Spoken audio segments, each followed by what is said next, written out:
नांदेडमध्ये पोलिसांची धडाकेबाज कारवाई. शिवणी तांडा परिसरात हातभट्टी आणि बनावट दारूचा मोठा अड्डा उद्ध्वस्त. रसायन मिश्रित दारू, हजारो लिटरचा साठा आणि 100 पेक्षा जास्त पोलिसांचा भला मोठा फौजपाठा. नांदेड जिल्ह्यातील किनवट तालुक्यात अप्पाराव पेठ शिवणी तांडा परिसरात पोलिसांनी मोठी मास रेड कारवाई केली आहे. अप्पर पोलीस अधीक्षक अर्चना पाटील यांच्या नेतृत्वाखाली ही धाड टाकण्यात आली आहे. या कारवाईत रसायन मिश्रित हातभट्टी दारू आणि बनावट सिंधी निर्मित करणाऱ्या अड्ड्यांवर छापे टाकण्यात आलेत. पोलिसांनी घराघरांची झडती घेत हजारो लिटर घातक दारू जप्त केली आहे. तसेच दारू तयार करण्यासाठी वापरले जाणारे रसायनयुक्त साहित्यही मोठ्या प्रमाणावर हस्तगत करण्यात आले.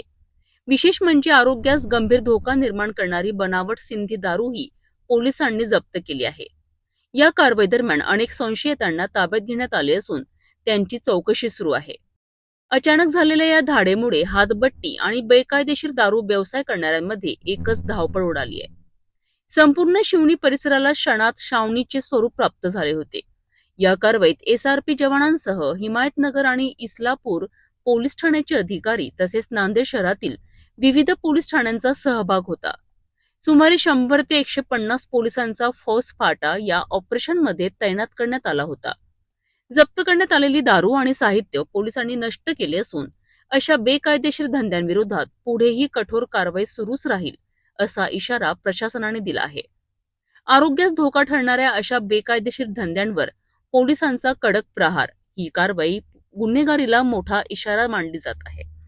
पोलीस अधीक्षक अविनाश कुमार सर यांच्या मार्गदर्शनाखाली नांदेड जिल्हा पोलीस दलातर्फे ऑपरेशन क्रॅकडाऊन राबवले जात आहे. त्यामध्ये विविध अवैध व्यवसाय जे आहेत, त्यामध्ये दारू असेल, गुटखा असेल, मटका असेल, जुगार असेल, त्यानंतर इतर पण जे आर्मॅक्ट असेल, एनडीपीएस असेल, अशा वेगवेगळ्या कायद्याच्या खाली कारवाई करण्यात येत आहे. त्याच अंतर्गत शिवणी मध्ये पण आम्हाला माहिती मिळाली होती की इथं रविवारचा बाजार असतो आणि त्यामुळे रविवारच्या दिवशी मोठ्या प्रमाणात हातभट्टीची दारू गाळली जाते. त्यामुळे आम्ही जवळपास एक नियोजन करून 8 अधिकारी, त्यानंतर 100 कर्मचारी असा एक आम्ही स्टाफ सकाळी जवळपास 6 वाजता इथे रेड करून आम्हाला प्रत्येक घरामध्ये आम्ही तपासणी केली आणि त्याप्रमाणे आम्हाला इथे मोठ्या प्रमाणात मोहाची हातभट्टी सापडलेली आहे. त्यानंतर काही ठिकाणी सिंधीची दारू पण सापडलेली आहे, गुटखा पण सापडलेला आहे.